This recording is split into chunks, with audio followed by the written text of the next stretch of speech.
Le sport pris au sérieux par des animateurs autant tout aussi dérisoires. Avec Emilio Constanza. I'm a fun guy. Félix Forget. As there's a drive in a deep left field by Castellanos, it will be a home run. Et Pierre-Olivier Poulain. This man was a bona fide scrub. He can't play. La triple menace. Oh, comment allez-vous? Je vais commencer directement avec ça. Comment allez-vous? Êtes-vous remis de ces émotions de ce troisième match? Écoute, Mio, c'est drôle que tu poses la question parce que honnêtement, là, en tant que partisan, moi-même, toi-même, Félix, et à peu près peut-être quoi, 95% de la province en ce moment. Même moi pas pour le Canadien de Montréal. On vient de citer aux deux matchs les moins stressants du Canadien dans les 3 derniers jours. Mets-moi pas sur le spot de même. Ben oui, c'est ça le but. Là. Première minute, je te mets sur le spot direct en partant. Là. Moi, je m'en fous. Faudrait pas que le conseil de presse tombe là-dessus. Félix, t'es-tu remis, toi, pourtant? Je veux dire, pas stressant, je sais pas, début de match. Stressant, certainement. Je veux dire, tu sais, quand tu commences à une prise... Moi, tu vois, là, j'ai Alex Newhook. Puis tant que j'ai Alex Newhook, il n'y a rien de mal qui peut m'arriver. Fait que, tu sais, tu réalises que quand t'as Alex Newhook, rien de mal peut t'arriver. Puis, autre chose, là, parle de Newhook, là, mais quand t'as Jacob Debaille, pas grand-chose de mal qui peut t'arriver non plus en ce moment. Cette équipe-là joue du très, très gros hockey. Puis, elle est loin de l'époque où, après le premier match, certains se demandaient si le Canadien était capable de rivaliser avec Buffalo. Elle semble bien loin maintenant, cette époque-là, après les matchs numéro 2 et numéro 3. J'ai bien hâte de jaser de cette série-là avec vous, mais pour répondre à ta question, ça va bien, surtout qu'on enregistre quelques minutes après la fin du match numéro 4 des Timberwolves, en plus aussi, dont on va en parler un peu plus tard, mais ça va bien là aussi pour les Timberwolves, que bien des gens voyaient quitter cette série-là plus rapidement qu'on pensait. Finalement, on est à 2-2. Ça va bien. Belle petite soirée de sport pour moi ce soir. Ah, puis qu'est-ce que je suis content de jaser de tout ça avec vous autres. Mais anyways, mesdames et messieurs, bienvenue à cette édition de la Triple Menace. Cette édition, du 11 mai, au moment qu'on va terminer d'enregistrer, fort probablement, je touche du bois. Ça devrait aller techniquement demain matin. Encore à l'habitude avec Félix Forget, Pierre-Olivier Poulain et moi-même, Emilio Constanza. Ben oui, parce que c'était le 3e match des Canadiens. D'ailleurs, j'ai vu passer sur mes réseaux un influenceur qui fait des visites dans les arénas. En même temps, j'ai l'impression qu'il y en a comme 200 de ça. Là. Mm-hmm. Mais là, qui est allé au Centre Bell, puis là, j'ai vu passer justement une clip de son stream que c'était sa première fois d'ailleurs au Centre Bell. Il a choisi un bon moment pour le faire en séries éliminatoires. Puis mon gars s'est littéralement mis à brailler lorsqu'il y avait la cérémonie d'ouverture avec les flammes et le Fix You qui rentre. Non. Je veux dire, c'est ce que Montréal fait à un joyeux gaillard, là, un joyeux luron.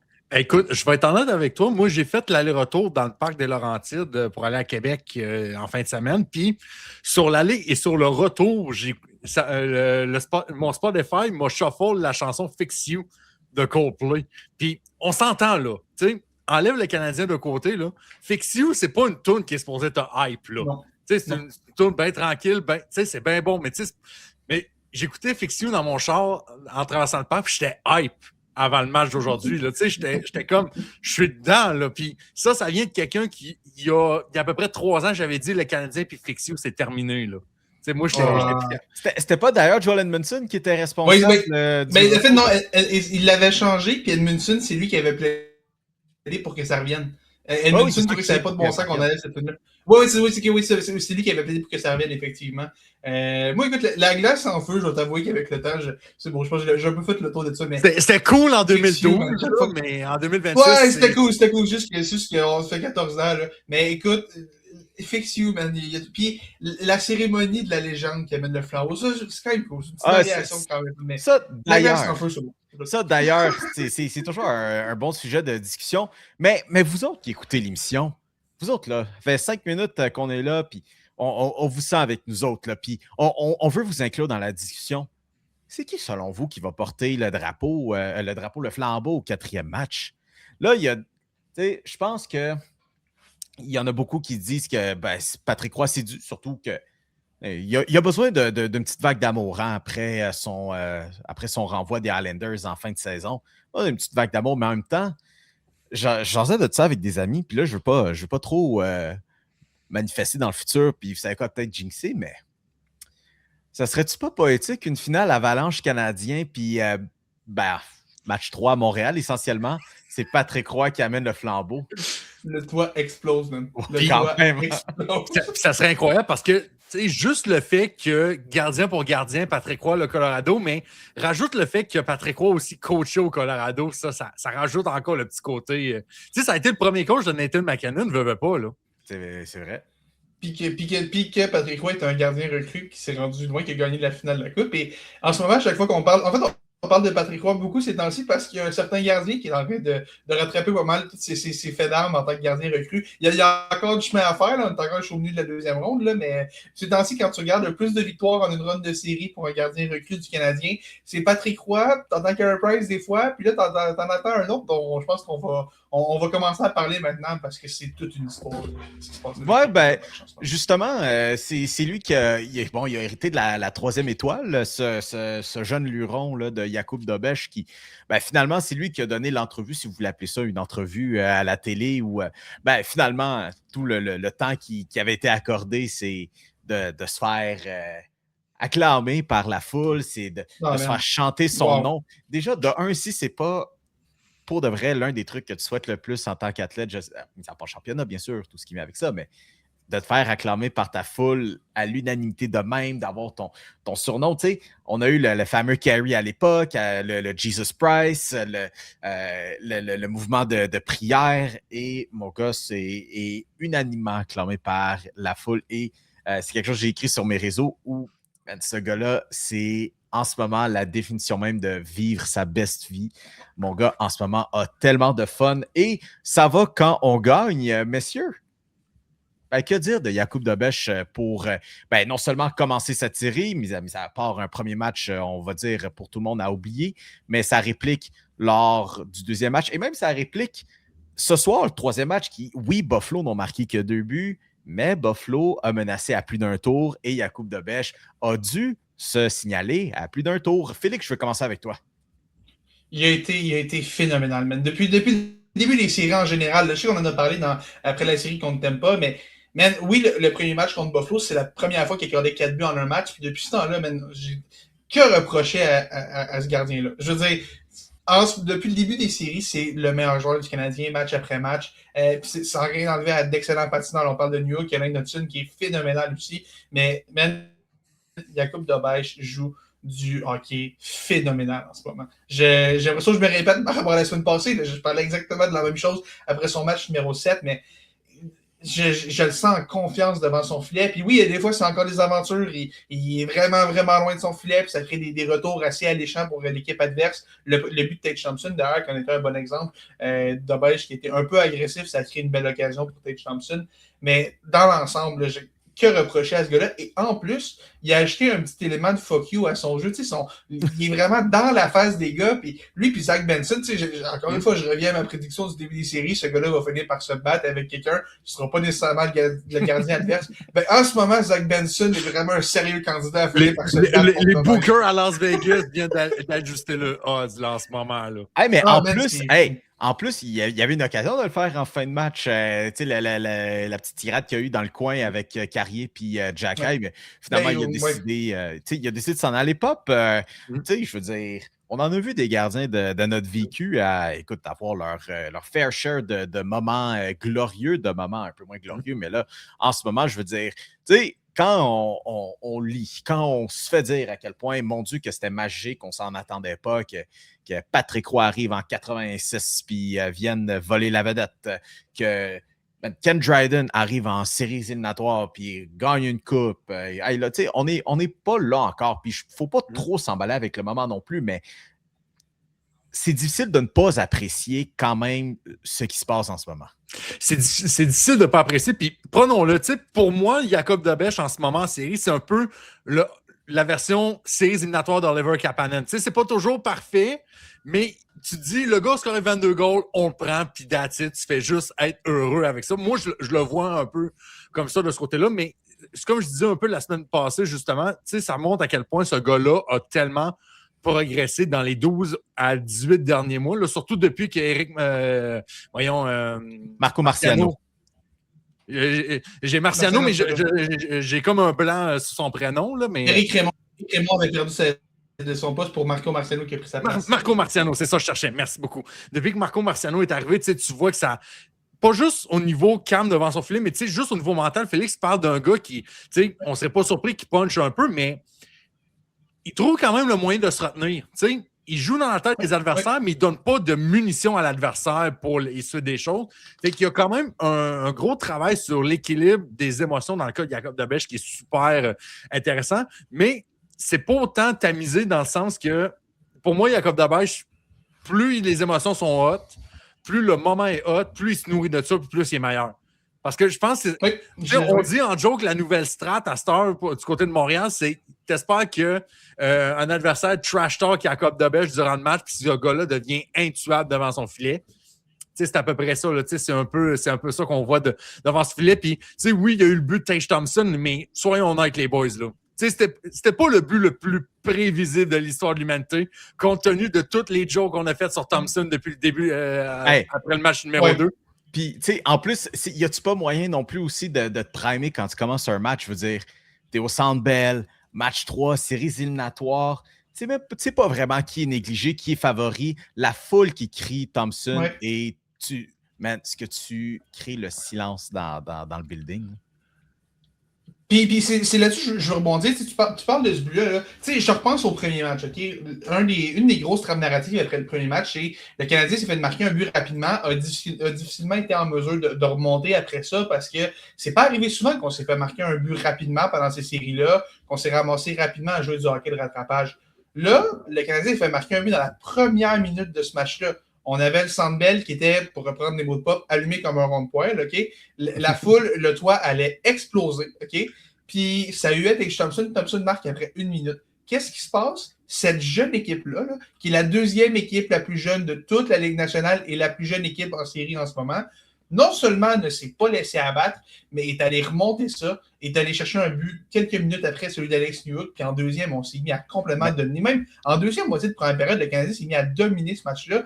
Tu sais, une jeune équipe aurait pu s'écraser après le but rapide de Thompson, puis sérieusement, ça aurait presque été justifiable de voir un cas comme ça. Mais Martin Saint-Louis disait après le match numéro 2, pour moi, la maturité, c'est pas quelque chose qui a un âge nécessairement. Puis je pense que ce match-là en est une belle preuve. Le Canadien est une équipe extrêmement jeune, mais malgré tout, on ne s'est pas laissé abattre malgré un but rapide qui aurait vraiment pu nous scier les jambes. Là. Je veux dire, ça aurait vraiment pu scier les jambes que Tage Thompson, que la ville de Buffalo et de Montréal était sur lui au complet, puis il a réussi à aller marquer un but rapide, essayer de tamiser un peu l'énergie de la foule, mais ça n'a pas pris de temps que le Canadien s'est juste retroussé les manches, puis il a fait, regarde, on a accordé un but, qu'est-ce que tu veux, c'est ça la vie, puis on est allé rechercher un but rapide, puis on a été dominant après ça. Moi, c'est cet effort mental-là qui m'a beaucoup, beaucoup impressionné de cette équipe-là. Puis surtout, Félix, je veux t'ajouter un point là-dessus.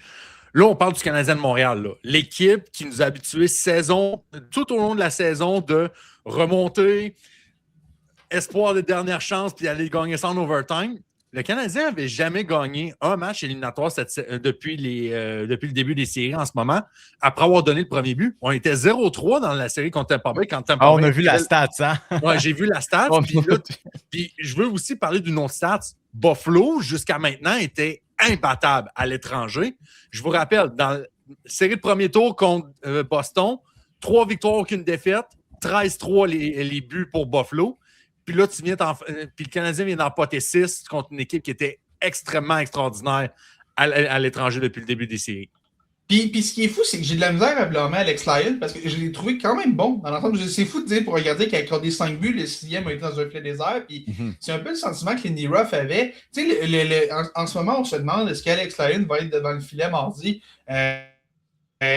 Je pense que personne ne blâmerait Lindy Ruff d'aller avec Ukko-Pekka Luukkonen, qui était son gardien partant au début des séries avant de se faire tasser par Lyon.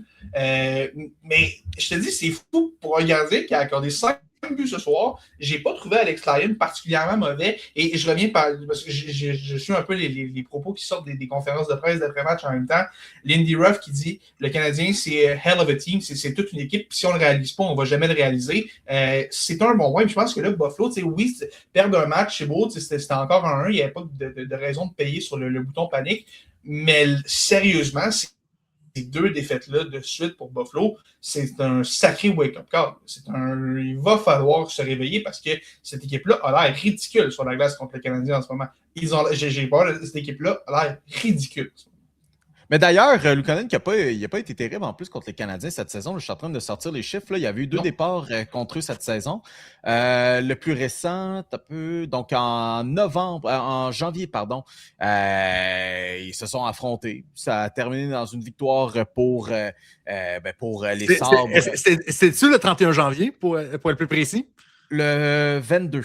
Ah, le 22. OK, non, c'était parce que je me souviens que le Canadien avait gagné contre Buffalo le soir de ma fête, précisément. C'est dommage contre Lyon à ce moment-là.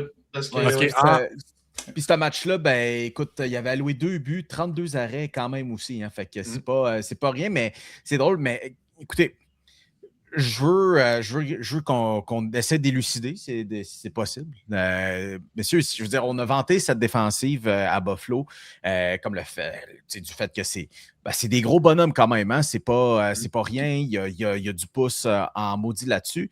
Et même si Alex Lyon joue aussi bon que soit possible en ce moment, du moins, qu'est-ce qui ne fonctionne pas chez les Sabres pour qu'il y ait un avalanche de 5 buts qui se donne là, en une soirée comme ça, puis même 4 buts qui remontent à vendredi dernier.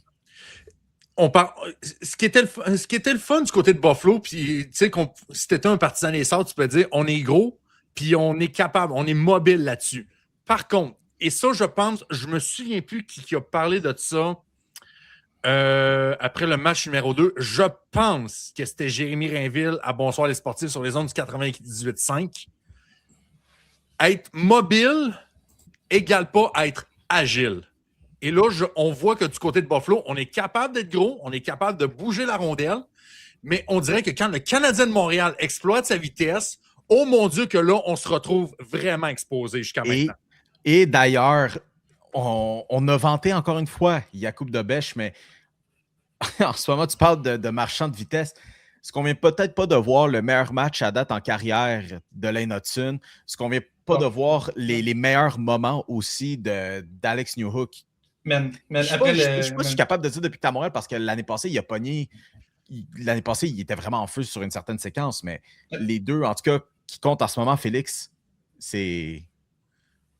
Ah, man, Hudson, c'est phénoménal. Puis, écoute, je vais te répondre au sujet d'Hudson en te ramenant sur ta question précédente des succès des Sabres, OK? Lane Hudson, après le premier match de la série, quand le Canadien a perdu, un de mes constats était je ne suis pas particulièrement inquiet parce que ça n'arrivera pas à tous les matchs que Lane Hudson va connaître son pire match en carrière. Et comme de fait, depuis 2 matchs, Lane Hudson est redevenu le Lane Hudson extrêmement dominant qu'on connaît. Et tu sais quoi la grosse différence en ce moment, selon moi, entre le Canadien et les Sabres? Le défenseur numéro 1, en guillemets, là, parce que en tout cas, le meilleur défenseur du Canadien depuis le début des séries, Lane Hudson, est de loin meilleur à celui des Sabres. Rasmus Dahlin, depuis cette série-là, c'est difficile. Sérieusement, je n'aime pas du tout la série de Rasmus Dahlin en ce moment. J'ai l'impression que Dahlin, en ce moment, est plus préoccupé avec le capitaine un peu tough, un peu qui essaie d'être un peu intense, puis de jouer physique, borderline vicieux d'ailleurs. Sa pénalité complètement stupide en fin de première période. La période était finie, puis il s'est ramassé un peu dans une escarmouche. Alors que son équipe est en powerplay en plus. Exact, son équipe est en avantage numérique, qui a un peu scrappé la dernière minute d'avantage. Au final, ça n'a pas changé grand-chose, les Canadiens n'ont pas marqué, mais c'est quand même une minute d'avantage numérique dont les Sabres se sont privés. Puis, tu sais, je regarde la ligne de stats de Dahlin, puis je pense avoir dit sur ce show-là que je ne suis pas un grand fan du différentiel, mais tu sais, c'est un but, une passe, 2 points, mais moins 2. Je veux dire, ça reste que Dahlin, en ce moment, je ne sais pas pour vous, ne m'impressionne 0-0-0 dans cette série-là. Puis tu parlais de cette brigade défensive-là dont on a beaucoup parlé chez les Sabres. Oui, les gars ont du talent. Puis je dis, tu regardes les 6, c'est une solide brigade. Mais Rasmus Dahlin, pour un finaliste au Norris, c'est une série épouvantable. Surtout qu'il paraît très très mal quand tu regardes ce que le 48 fait à Montréal. Ça passe sur le but de Cole Caulfield. Man, ça, c'était une des plus belles séquences que j'ai vu un défenseur du Canadien faire depuis que je suis cette équipe-là. Sérieusement, je te dirais depuis... Je te dirais, depuis le but, si vous vous souvenez, dans les séries de 2014 contre Tampa Bay, quand Piquet Souban avait comme hypnotisé tout le monde derrière le filet, puis il y avait Ouais, mais attends un peu. Ça rivalise. Pour moi, ça rivalise. La série suivante, il a aussi marqué en sortant de la boîte de pénalité. Oui, ça c'est vrai. Il avait été dog contre Boston en plus. Puis je pense que ça, c'est... En tout cas, écoute, les trucs sont trop récents pour que je commence à me rappeler de tout ça, de chaque but, mais... En tout cas, ce but-là en échappé en sortant de la boîte, je pense que c'était le but le plus électrisant que j'ai vu jusqu'à présent. Mais en même temps, il y a un autre contexte, c'est que c'était contre Boston et tout. Hein? Oui, c'est sûr. Je veux juste rajouter 2 choses aussi sur la défensive des Sabres un peu. Moi, ce que je retiens surtout, c'est que le Canadien, en ce moment, est absolument vorace en échec avant derrière le filet d'Alex Lyon. Je ne sais pas combien de chances le Canadien a créé à partir d'une bataille remportée derrière le filet et que la rondelle est revenue dans l'enclave. Je pense c'est quoi? Je me souviens plus le chiffre exact. Je pense que c'est 13 ou 14 chances de marquer d'un revirement que le Canadien a eu pendant le match numéro 2. Ça s'est poursuivi dans le match numéro 3. Puis, je pense qu'à date, des Josh Anderson, des Philippe Danault puis tout ça, mettre un peu ce côté rough physique de la défensive des Sabres dans le poche. Et je veux juste rajouter une dernière chose sur le match de ce soir.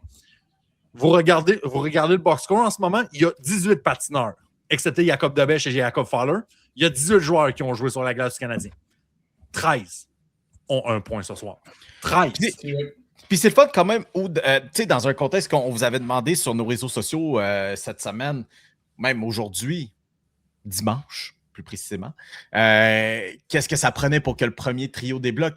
C'était pas si pire considérant que, on a parlé de Lane Hutton, on a parlé de Alex Newhook, que tout le monde y met un petit peu du sien. Écoutez, finalement, ça débloque pour Caulfield ce soir. Puis d'ailleurs, salutations quand même, parce que, c'est facile, non seulement pour lui de démoraliser du fait qu'il ne soit pas capable de la mettre dedans, ou avec des chances en or, on l'a vu en première période, mais aussi que ses coéquipiers sur l'avantage numérique continuent de le nourrir, de lui refiler la rondelle, puis de dire « Hey, écoute, continue, ça va y aller, puis tu vas passer ce hurdle mental-là. » Messieurs, les Canadiens, c'est quand même un drôle de groupe dans le sens que c'est un groupe qui est jeune, mais aguerri quand même, je veux dire. On parle comme quoi, oui, c'est les plus jeunes, deuxième plus jeune de la Ligue. Mais tu as quand même les Anderson, les Philippe Danault, les Jake Evans, Caulfield, Suzuki qui ont été de la run de 2021.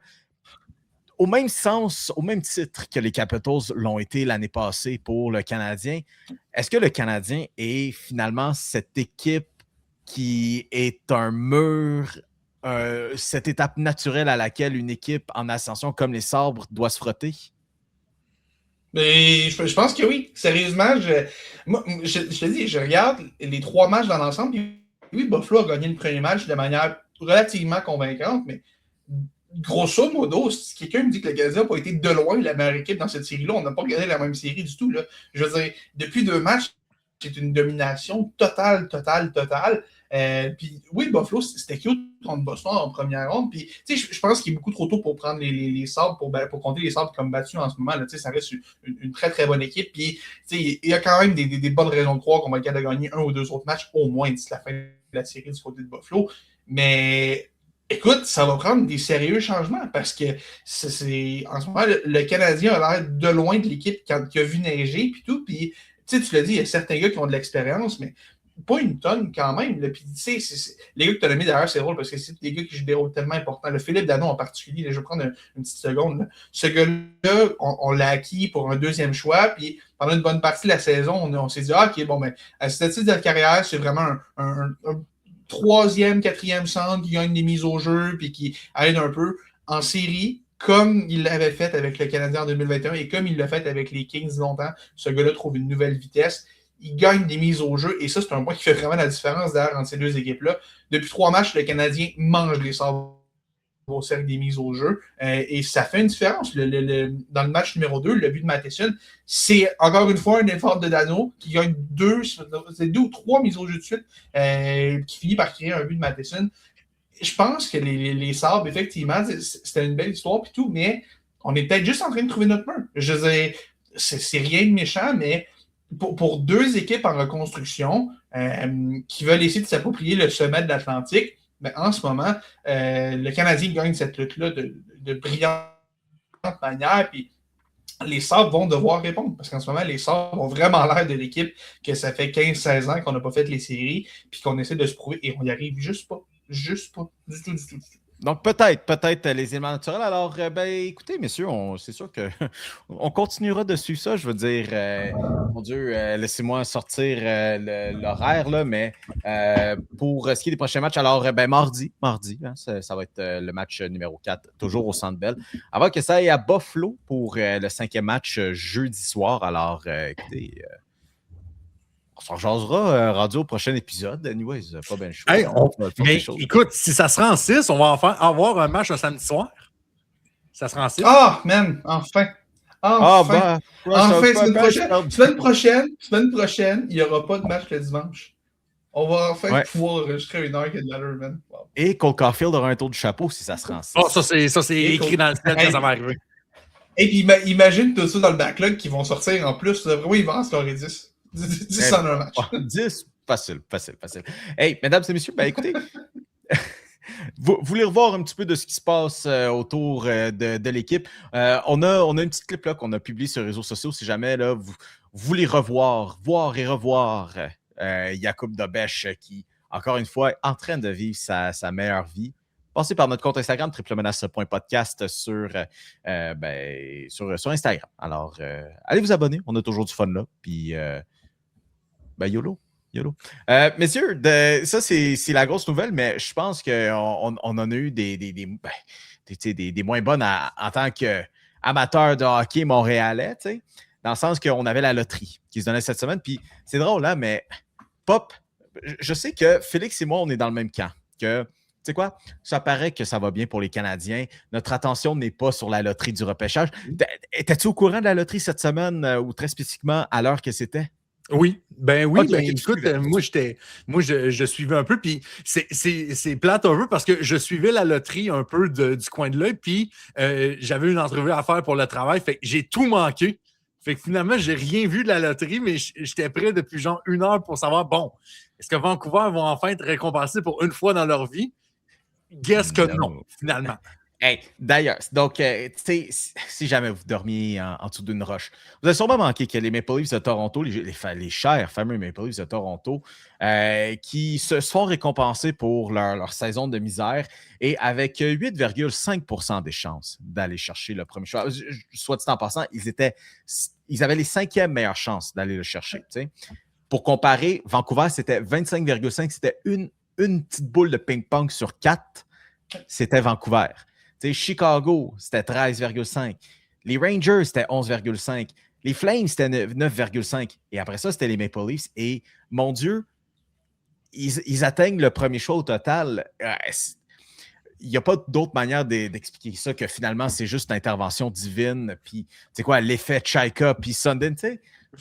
S'il n'y a pas meilleure manière de sauver, je ne vais pas dire sauver John Chaika, mais mon gars se fait blasser sur la place publique. Salutations à Steve Simmons, qui remet un peu en place le contexte derrière John Chaika. Mais ce qui ne vient pas de se faire sauver avec le premier choix, en tout cas, moi, c'est comme ça que je le vois. Écoute, honnêtement, là, on a tous eu des jobs où on était genre, tu sais, c'est pas fameux, tu dis, bon, moi y aller et tout ça. Venez pas me faire croire que vous avez eu une meilleure première journée à vos jobs que John Chaika après. Parce que, tu sais, oui, OK, la première, c'était la conférence de presse, mais sa première vraie journée, tu reçois le premier choix au total, puis tu as l'occasion de drafter Gavin McKenna, ce qui est complètement incroyable, compte tenu du fait que Toronto, dans les 11 dernières années, ont fait les séries 9 fois, ils les ont ratés 2 fois, puis les 2 fois, ils repêchent premier overall. C'est quoi ça? C'est quoi ça? C'est- Tu draftes des first overall pick autant que t'as gagné des séries. Là. C'est Le quoi? carré ça? n'existe pas. Non, c'est fou. Puis écoute, faut pas oublier quand même un autre point qu'on a presque réussi à oublier dans tout ça. Ce qu'on surveille, les Maple Leafs, les surveille très près dans cette loterie-là pour une autre raison complètement. Parce que le scénario le plus probable pour les Maple Leafs dans cette loterie-là, c'était qu'on sorte du top 5. On avait comme 60% de chance de sortir, 40% de chance, grosso modo, là, j'arrondis les pourcentages, mais c'était grosso modo 40% de rester dans le top 5, 60% d'en sortir. Et si on en sortait du top 5, le choix de première ronde de l'équipe, qui aurait été le 6e ou le 7e, aurait été envoyé à Boston. Je veux dire, on n'aurait même pas eu de choix de première ronde. Et finalement, cadeau des dieux, on se retrouve avec le tout premier choix. Ce problème-là est complètement effacé. En fait, non, il n'est pas effacé, il est juste il est reporté. tassé Il est reporté. Et d'ailleurs, je vais y revenir un peu plus tard, mais ça règle. Gavin McKenna, ou peu importe qui va être le choix du club, là, il y en a qui voient Ivan Stenberg être le premier. Il y en a qui voient Ivan Stenberg. Félix. Je veux dire, il y a 5 ans, mettons, je t'avais dit ça, c'est pas juste, ben non, ça va être Shane Wright, le premier choix du Canadien, et puis regarde où est-ce que ça finit. Les chances sont très, très bonnes que ce soit McKenna, je suis d'accord avec toi. Mais, moi, depuis l'échange Max Crosby, j'ai appris à plus rien prendre pour du cash. Fait que, en assumant que Gavin McKenna va être le premier choix, même à ça, ça ne réglera pas le problème des Maple Leafs parce qu'il ne faut pas oublier qu'en 2028, parce que là, c'était le choix de 2026 qui aurait été aux Blues, mais finalement, c'est le choix de 2028 non protégé qui va aller à Boston. Fait que même si on a le premier choix en 2028, il va aller à Boston. Il n'y a plus de protection sur celui-là en 2028. Et l'année prochaine, on ne l'a pas parce qu'on a échangé un choix de première ronde aux Flyers pour Scott Laughton. Donc, voilà. Fait que on se retrouve à Toronto, 2027, 2028, aucun choix de première ronde. Les deux sans protection. Ben, voulez-vous un scénario désastreux? Parce que Félix, tu me dis, tu sais, c'est Gavin McKenna. Ouais, mais je te rappelle qui est deuxième. Si Gavin McKenna devait sauter, les Sharks de San Jose, avec 5% des chances d'aller chercher le deuxième honnêtement, choix, Mio, là, je pense que c'est deuxième. encore plus egregious que San Jose se ramasse deux. Les Sharks de San Jose vont repêcher top 2 3 années de suite. Exact, ça, mais tu sais, Félix, Félix commence à nous lancer. Ah oui, mais tu sais, si Gavin McKenna, je pense que j'aillerais plus que Gavin McKenna tombe à San Jose qu'il tombe à Toronto. Mais, sérieusement, est-ce que les Sharks peuvent se permettre de prendre un autre attaquant? Je veux dire, oui, Ivar Stenberg. On assumant que McKenna est le premier choix. Oui, Stenberg est le deuxième meilleur choix. Là, mais les Sharks, en ce moment, là, écoute, je suis d'accord avec toi, là, mais les Sharks, en ce moment, puis j'haïs ça, l'idée de repêcher selon tes besoins. Selon moi, tu prends toujours le meilleur joueur disponible. Mais le cas des Sharks est tellement particulier dans le sens où on peut faire un top 12 complet d'attaquants de grande qualité, mais il y a une faiblesse dans cette équipe-là, c'est qu'on n'a pas de vrai défenseur droitier numéro 1. On avait John Klingberg comme défenseur numéro 1. Je reviens encore à ça. On a un cruel besoin de défenseur droitier et ça tombe bien parce qu'il n'y en a pas à peu près des bons défenseurs droitiers dans cette QV-là, que ce soit Keaton Veroff, que ce soit Chase Reed, ou même c'est Carson Carroll. Carson Carroll, ouais. C'est ça. Fait que tu sais, t'as beaucoup de choix qui viennent vraiment combler un besoin très, très, très, très, très clair dans ton organisation. Sérieusement, je suis en train de me demander qu'est-ce qu'ils vont faire avec ce choix-là. Mais le meilleur scénario pour les Sharks, c'est de descendre avec ce choix-là. Parce qu'il ne faut pas oublier, on a aussi le choix de première ronde des Oilers. Je veux dire, on a tellement de ressources à San Jose. Oui. Je veux dire, oui, c'est beau l'avenir qu'on a à Montréal, là, mais San Jose, Seigneur que cette équipe-là va faire peur. Ben, écoute, Félix, moi, j'ai l'impression que San Jose, cette année, ça me fait rappeler un peu New Jersey au repêchage 2022 que Slavkovski ou Wright sort 1, on allait repêcher Simon Nemec deuxième pareil. No matter what. Parce que justement, on avait besoin d'un défenseur dans ce rebuild-là. Mais ça serait drôle. Mon Dieu, mais si Slav avait été disponible deuxième, il prenait Slav. Ça, on l'a appris par la chute. Si Wright, il ne prenait pas Wright, mais si Slav était là, on le prenait. Mais mon Dieu, que les Maple Leafs auraient l'occasion de faire quelque chose de tellement drôle. Tu sais quoi, finalement, on est confortable avec le groupe d'attaquants. On va y aller avec un défenseur. Cette équipe a besoin d'un défenseur. Tu sais quoi, au pire, tu l'échanges. Une équipe qui a besoin d'un autre besoin criant, puis tu sais quoi? Tu laisses les Sharks avec ce dilemme-là. Le peu, c'est que tu sais, je vois pas ton scénario arriver. genre Moi non plus. 9,9 fois sur 10, ça n'arrivera pas, mais tu peux me sortir un argument que c'est quand même véritable parce que, tu sais, je comprends que ton défenseur numéro 1, c'est Morgan Riley, mais le problème, c'est parce que c'est Morgan Riley. Tu sais, on s'en... Hey, Brian Burke était prêt à aller chercher premier au total. Oui, ça, absolument. Mais Morgan Riley dans le Big 26, là, je pense qu'on est rendu à quelque chose un peu. Mais sais-tu, moi, ce qui me fait absolument le plus rire dans toute cette histoire-là, c'est, avez-vous regardé dans les derniers jours le draft, le player comparative de Gavin McKenna qui ressort un petit peu plus ces derniers temps? C'est quoi? Mitch Marner. Imagine s'il était là. Imagine s'il était là, mais... Ça, je veux dire... Okay, non, tu peux pas gagner avec Mitch Marner. Mais non, mais tu peux pas gagner avec Mitch Marner en playoff, non? Attends un peu. Parce que là, on s'en va sur deux tangentes. Là. On commençait par ça. Disons qu'il y a des Maple Leafs. Ah, tu sais quoi? Gavin McKenna, ça va être le choix. On prend une chance sur. En plus, sa mère va nous fournir l'alcool dans le vestiaire. Fait que... C'est vrai. C'est vrai. Allez chercher ça sur les internets. Donc, disons que les Maple Leafs, on va prendre une chance sur ce kid-là, Gavin McKenna de Penn State. Est-ce que ça règle tous les problèmes chez les Maple Leafs? On a parlé de la défensive. On a parlé d'un certain Austin Matthews qui... Y es-tu engagé pour l'année prochaine ou es-tu pas engagé? Ça règle-tu la chose? Non. Gavin McKenna, c'est un peu comme mettre du rouge à lèvres sur un cochon dans le cas des Maple Leafs. Man, écoute, oui, c'est beau, c'est le gars flashy, ça viendrait aider, c'est sûr que ça viendrait aider. Gavin McKenna ne nuira pas, on s'entend. Là. Mais les Maple Leafs, là, regardons objectivement l'état de cette équipe. Okay? Austin Matthews a 2 années de contrat, donc une année restante avant qu'on décide de l'échanger pour ne pas le perdre pour rien. Il est dans la NH 2026. William Nylander est là, John Tavares c'est vieillissant. Morgan Riley n'est pas un vrai défenseur numéro 1. Le reste de l'équipe est vraiment, vraiment ordinaire. Matt Kunais est au cœur de rumeurs de transactions à tout bout de champ, puis on n'a pas vraiment de solution devant le filet. C'est beau, McKenna. Je veux dire, c'est cool. Il va faire des belles séquences, puis tout, mais on n'a quand même pas vraiment il n'y a pas d'espoir qui s'en vienne. Je veux dire, Easton Carwin reste le meilleur espoir de cette équipe-là, mais avoir une première saison correcte, au mieux, va être un gars de 3e, peut-être 2e trio. Là. Mais ce ne sera pas la mer à boire. Puis il y a d'autres gros espoirs qui s'en viennent. Puis, en plus de ça, il ne faut pas oublier, les Maple Leafs, comme je disais, n'auront pas leur choix de première ronde en 2027, ne l'auront pas en 2028. Fait que là, tu te retrouves dans une position un peu précaire où tu ne peux pas vraiment tanker. Parce que tu peux pas, tu n'as pas des choix, ça ne sert absolument rien de tanker. Tu as le choix de première ronde de l'Avalanche en 2027. L'Avalanche en 2027 va être une bonne équipe. Là, à moins d'une catastrophe, cette équipe-là va être une bonne équipe. On n'aura pas un très haut choix avec ça. Pour moi, Gavin McKenna, la seule chose que ça fait, c'est peut-être d'être le début de ton prochain cours. Je veux dire, oui, peut-être qu'il est là avec le premier choix, Matthews, qui veut du renfort immédiat, va vouloir rester une année. Peut-être qu'il va prolonger 1 an ou 2 après, peu importe, whatever.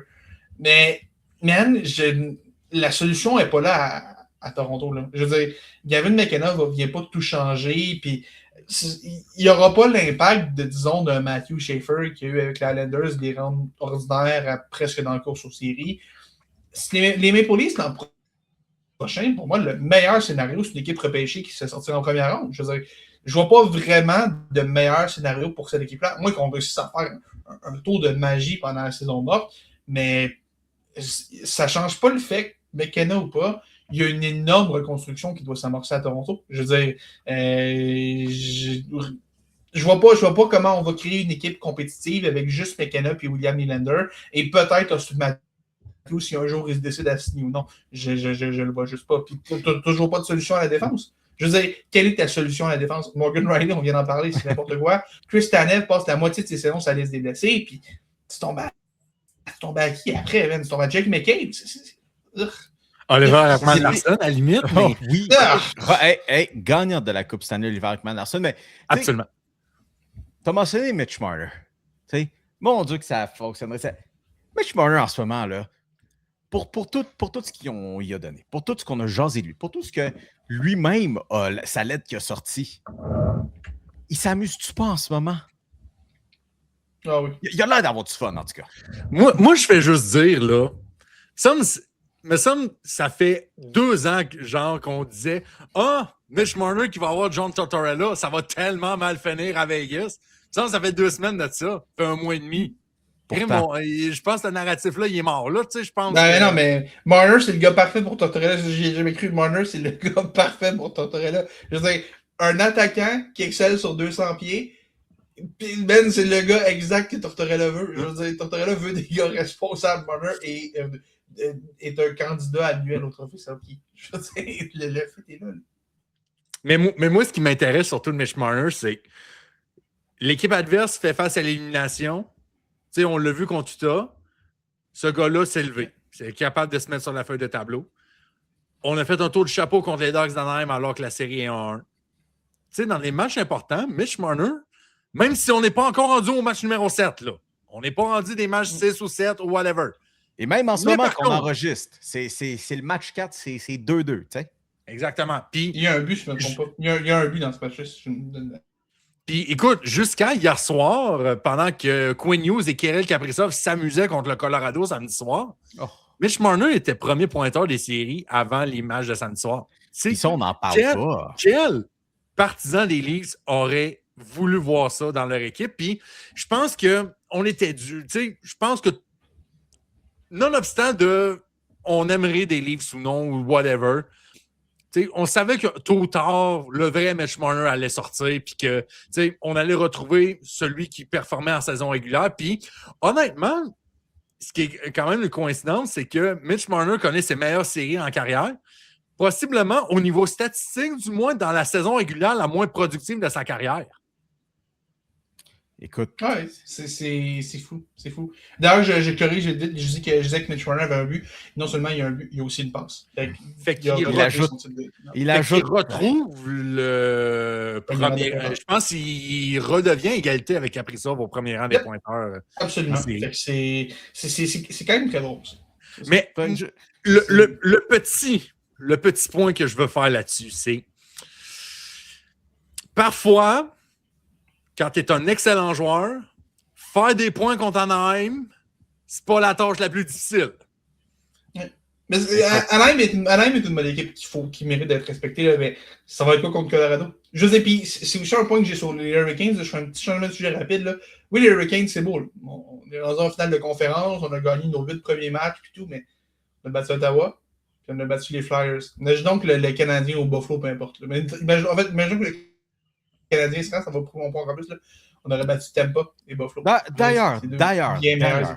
D'ailleurs, Félix, qui ont battu les Flyers qui... Allez où, selon ta prédiction, déjà? Ça va être la série pas finie parce que c'est un 5-9. Mais Non, mais ça va soigner Flyers en 9, comme j'avais dit. T'avais dit que les Flyers se rendaient où? En finale de conférence. Mais écoute, je suis quand même fier. Je suis allé quand même à la moitié du chemin. J'avais la moitié du chemin. Puis je continue de penser que les Hurricanes, c'est une bombe à retardement. Écoute, je regarde les matchs contre Tampa, contre Buffalo depuis le début des séries. Là. Les Hurricanes me font pas particulièrement peur, man. Je veux dire, les Hurricanes me font pas beaucoup plus peur que Lightning ou Buffalo me faisaient peur. Mais en même temps, il y a une feuille de route qui existe. Hein? Il y a littéralement des preuves de ce qui s'est déroulé dans les dernières années et de ce qui ne s'est pas déroulé, qui sont non pas seulement la finale, mais c'est le nombre de victoires en finale de conférence. Mio, l'équipe des Hurricanes, ton meilleur joueur, arguably en ce moment, c'est Taylor Hall en 2026. Hey! Ce trio-là au complet est fou. En tout respect, ce trio-là est fou. Je suis content pour Taylor Hall. Oui, je suis content, mais honnêtement, là, Andrei Svechnikov, Sébastien Aho, puis compagnie, là, je suis un peu sous mon appétit en ce moment. Là. Oui, c'est beau, là. On a l'autre Taylor Hall, là. Mais à date, les autres, je les vois pas, là. Quelqu'un qui regarde les Canadiens se dirait la même chose. J'ai envie de dire, en série, tu as toujours ces héros obscurs qui sortent un peu nulle part. On vient de sortir d'un match où 13 patineurs sur 18 viennent faire un point ce soir. Ouais, non, je sais, mais de Ouais, manière mais générale, tu dirais que les gros canons du Canadien, on les a pas beaucoup vus. Tu sais, Cole Caulfield, il n'y a pas un match où on n'a pas dit qu'est-ce qui se passe avec Cole Caulfield depuis le début des séries. Je veux dire, Et les Hurricanes. à tort ou à raison. À tort ou à raison, parce que depuis quelques matchs, je le trouve bien meilleur. Cette série-là contre Buffalo, je le trouve vraiment revigoré depuis. Là. Mais même si, bon, le but de Tage Thompson, c'est quand même une erreur défensive de sa part, mais il a quand même marqué. Ça a dû lui faire du bien. Mais cette série-là, la seule chose, les Hurricanes jouent un style beaucoup plus proche du Lightning. Et là, je sais pas qu'on a dévié sur les Hurricanes, là, mais. Tu t'es lancé là-dessus. Tu t'es lancé là-dessus. C'est ma faute, c'est ma faute, mais je vais finir mon point parce que je suis là-dessus, là. Mais faut qu'on passe à autre chose. les Hurricanes ressemblent plus au Lightning qu'au Sabre, fait que ce serait quand même une autre adaptation pour le Canada de revenir à ce style-là contre le Lightning, qui avait donné un peu plus de misère que celui des Sabres depuis le début des séries. Et là, on revient au programme prévu. Cette conversation sur les Hurricanes n'était pas prévue. Point. 45 minutes de passé de hockey. Écoutez, messieurs, dames, si vous voulez entendre un peu toutes ces petites affaires-là, quand Félix il se lance sur ces tangentes-là, puis là, il faut le ramener à l'ordre. Et tous les petits moments. Va dans le coin. Félix, va dans le coin. Tapis, Félix. Tapis. Bon, passez par notre compte TikTok ou même YouTube aussi. On a parfois des trucs au complet là-dessus, là, des segments au complet à vous mettre. Là. Toujours le fun. Allez vous abonner. Du côté de la NBA, vous en pensez quoi de ces séries-là de deuxième tour? Je pensais... C'était difficile d'avoir un peu meilleur que le premier tour. Le premier tour, finalement, ça a été absolument incroyablement chaotique. Deuxième tour, mais il y a des séries qui nous donnent du bon cinéma, messieurs. Et c'est pas juste une... Non. Moi, je suis pas juste en train de faire une mauvaise blague, là, parce que parce qu'ils sont à Hollywood, techniquement. Mais man, l'ironie. OK, l'ironie. Lakers de Los Angeles, Thunder d'Oklahoma City, les champions en titre, parce que je ne sais pas s'il y a du monde qui estime vraiment que les Lakers ont une chance contre le Thunder. Ils n'en ont littéralement pas. Peu importe ce que vous pensez, peu importe qu'un différent site va vous dire que c'est, je sais pas moi, 5... Non, 0%. Les Lakers qui... se mettent à chialer à partir du deuxième match. Là, je dirais que ça a été un peu plus... Premier match, c'est quoi? Pas incroyable de Shai Gilgeous-Alexander. Hein? C'était un peu plus timide. Il n'y a pas eu tous les fameux lancers francs qu'on lui donne. Et là, deuxième match, là, par contre, il commence à en recevoir un petit peu plus. Et là, ça chiale chez les Lakers. Ça chiale. Là, mais il y a vraiment toutes les calls chez Gilgeous-Alexander. Il y a eu 9 lancers francs. Le Thunder, globalement, 26. Les Lakers, 5 de moins. 5 de moins. Mais vous savez quoi? C'est ainsi va. Là, le match 3, là, ça continue, messieurs. Ça continue, ça chiale. Shai Gilgeous-Alexander, il a tous les appels de faute à son endroit. Il y a eu 7 lancers francs. Le Thunder, globalement, 10. Les Lakers, 25. L'ironie de la chose, c'est non seulement de 1, tu chiales que le Thunder a tous les appels. OK, je peux comprendre dans la manière que ça arrive. Mais va pas chialer quand c'est littéralement la marque des Lakers que d'aller chercher le lancer franc. Félix, je sais que tu peux me supporter là-dessus. Le fucking, je vais mettre un F-bomb, le fucking sifflet des Lakers. Et là, les arbitres, là, ils en font trop, là. Mais c'est ça un peu le discours un peu aberrant autour de Shai Gilgeous-Alexander. Tu sais, je pense qu'il y a encore du monde qui font encore des PTSD de Prime James Harden. Que lui était vraiment un gars qui manipulait les règles pour vraiment avoir des fautes, puis des lancers francs à tout bout de champ par match. Mais honnêtement, là, ça, je pense qu'on peut regarder le chiffre à l'appui. Shai Gilgeous-Alexander n'a pas un nombre outrageux de lancers francs par match, là. Non, le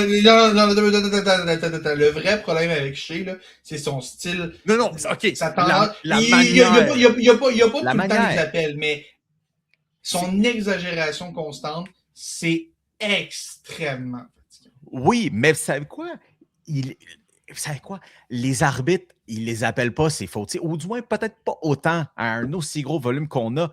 Messieurs, les Lakers, ça chiale sur le sifflet, puis OK, ben c'est quoi le problème? C'est ça ou le fait que ton pivot partant, c'est DeAndre Ayton qui n'est pas capable d'attraper un ballon de plage? C'est ça ou c'est le fait que LeBron James va juste s'apitoyer sur son sort? By the way, que LeBron James a été étiqueté en début de carrière comme un gars qui n'hésitera pas à tomber et aller chercher ses appels de faute. Ça fait partie de la game. Mais vous savez quoi? Allez pas chialer que le Thunder a tous les appels quand t'en as littéralement plus que le double. Ouais, non, c'est particulier parce que il y a comme ce narratif-là autour du Thunder quand même qu'on a tout le temps les faveurs, les officiels. Puis, écoute, c'est vrai que c'est frustrant en tant que fan d'une autre équipe, des fois, de regarder des matchs du Thunder. Parce que c'est vrai que des fois, c'est fatigant la manière dont on les a aussi. Mais tu sais, je pense aussi que c'est un peu J.J. Redick qui est entré dans ce rôle-là de défendre son équipe et d'essayer de déplacer le blâme sur quelque chose d'autre pour leur donner confiance. Ben oui. Mais tu sais, c'est vrai que ça fait un peu. Je comprends. Je suis d'accord avec toi, mais. Ils vont se plaindre, ils perdent par 20 points. Je suis d'accord avec toi. Est-ce que ça change quelque chose? Probablement pas, en fait. Assurément pas. Mais je pense que c'est J.J. Redick qui a essayé de faire un petit coup d'éclat, essayer de ramener le sifflet des arbitres un peu de son bord. Le classique, je vais leur dire qu'ils sont pas bons comme ça, prochain match, ils vont être un peu moins sévères avec nous. Ce qui fonctionne, malheureusement. C'est vrai que ça fonctionne. C'est pas cher, mais c'est vrai que ça fonctionne. Est-ce que ça change grand-chose au final? Non, ça va finir en 4 pareil, là, mais c'est plus ça. J.J. Redick est trop un bon coach pour se rabaisser à ça. Il a prouvé. Man, il fait somewhat, là. Il est quand même capable de rivaliser un minimum. Quand ton pivot partant, c'est DeAndre Ayton. Puis moi, je vais peut-être side un peu plus du côté de Mio, Félix. Je comprends ton argument, mais je vais side un peu du côté de Mio. Parce que si c'est ça ton narratif, si c'est ça qui te fait sortir de ton match, un moment donné, c'est quoi? Un moment donné, ça fait juste prouver que tu es moins fort mentalement que ton adversaire. Ben, je veux dire, ils n'ont pas Luka Doncic. Je veux dire, ils essaient de se trouver des edges où ce qu'ils peuvent, mais. Puis, moi, ce qui me frustre. C'est ça qui te fait déconcentrer. Ce qui me frustre de cette série-là, c'est. Je regarde ça, puis, man, Luka Doncic aurait peut-être fait ça aurait été un minimum, ça. Oh, peut-être une victoire ou deux, là, mais. On le saura. Puis, le Thunder aurait gagné avec Luka Doncic, là, mais. Puis d'ailleurs, Luka qui est très très bon pour avoir un bon sifflet aussi, hein, faut pas oublier ça. Là. Mais écoute, je pense que c'est plus une game qu'autre chose. Je pense que Redick était conscient d'à quel point ça te fait sonner un peu ignorant de sa part. Mais je comprends quelqu'un qui l'aurait de travers aussi. En tant que quelqu'un qui. En tant que hater reconnu des Lakers, là,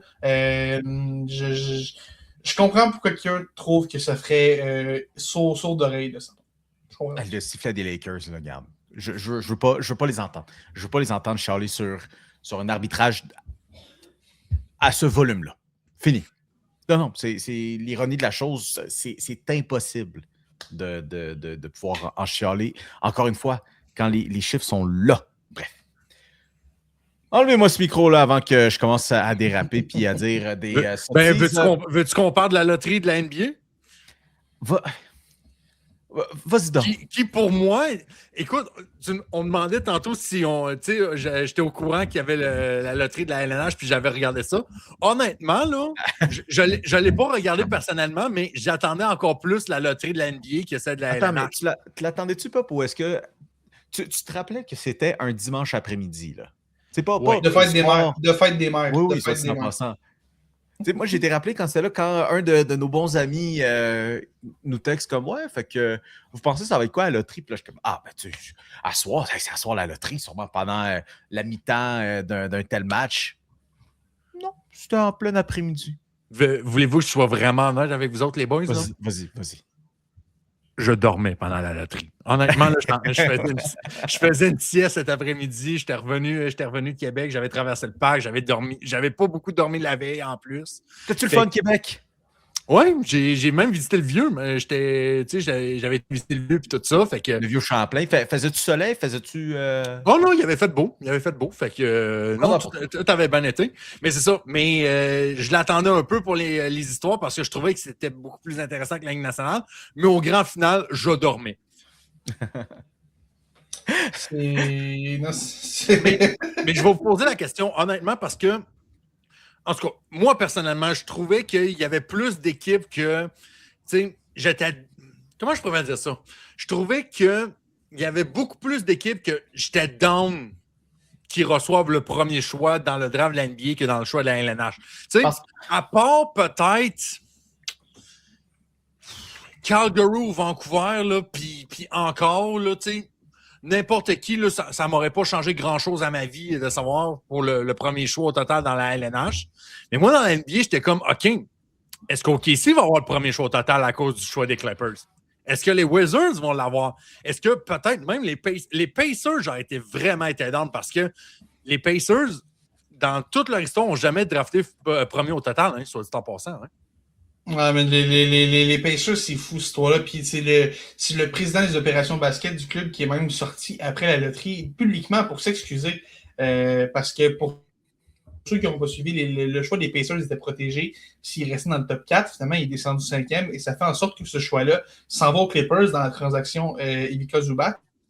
Fait on a payé vraiment cher parce que Bénédicte Mathurin, il faut oublier dans cette transaction-là aussi. Là. On a un bon pivot, là, mais comment ça a coûté cher avec le 5e show total, Bénédicte Mathurin et un choix de première ronde en 2029 qui, si je ne m'abuse, n'est pas du tout protégé, celui-là non plus. Fait ça va coûter cher pour un choix qui est le 5e show total et on perd la chance d'acheter un des gros espoirs aussi de cette QV-là. Parce que les Clippers, les Clippers s'en sortent vraiment pas mal, considérant que ça revenait à la fameuse transaction de Paul George. Maintenant, les Clippers sont dans une bonne position. Les Bulls sont dans une bonne position. Les Grizzlies sont dans une bonne position. Le Jazz, tu sais quoi, c'est drôle, mais je ne sais même pas si les Wizards sont dans une bonne position, considérant que tu as 4 gars dans ce repêchage-là qui peuvent sortir premier. Bien honnêtement. Ouais. Écoute, ça peut être le fun. Tu sais, ça va être le fun, le processus d'avoir un repêchage et tout ça. Mais moi, je fais juste dire que je crois que si Félix Forget était le commissaire de la NBA, les Wizards n'auraient pas le premier choix au total. Moi, j'aurais fait un tournoi de l'image Adam Silver, fait que je sais pas ce que ça aurait fait un tournoi. Tu sais, dans ta technique de si tu gagnes pas un match sur 4, t'as pas le droit de repêcher premier ou whatever. Là. Ah, ben 100%. Pour faire repêcher, tu sais, pour te faire repêcher ton remplacement, soit dit en passant. Puis, tu sais, on dit comme quoi, bon, ça aurait été catastrophique hein, que le Thunder se retrouve avec le premier choix au total. Les Warriors, hein, les Warriors, avant que ça arrive. Dites-moi pas qu'il y a une partie de vous autres qui a pensé que Chris, Steve Kerr revient pour 2 ans. Chris, il sait qu'ils vont drafter premier au bord. C'est ça que j'avais écrit aussi. Hein, je disais comme, bon, Steve Kerr n'a pas prolongé pour... Hey, ça fait quoi? 4 ans qu'on se fait dire? Ça fait depuis le championnat qu'on se fait dire c'est-tu la dernière? Écoutez, on ne sait pas ce que l'avenir nous réserve, mais dans tous les cas, je suis content. By the way, ça peut-tu finir, cette maudite cassette-là de, je sais pas, l'année prochaine? Regarde, tu sais quoi? Ça va juste arriver. Là, ça fait que je l'anticipe à chaque année le moment, puis quand ça va arriver, que c'est vraiment la fin de ce groupe-là à Golden State, je ne m'en attendais pas, mais bon.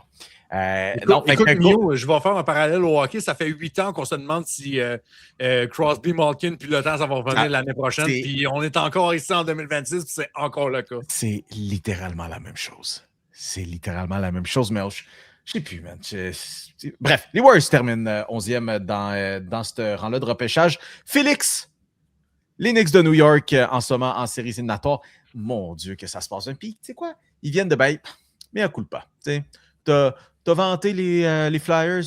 Pop et moi, on avait vanté les Sixers pour, comme tu sais quoi, en santé, personne ne veut les affronter. Bon, finalement, on parle des Sixers quand même, hein, fait que Joel Embiid a manqué des matchs.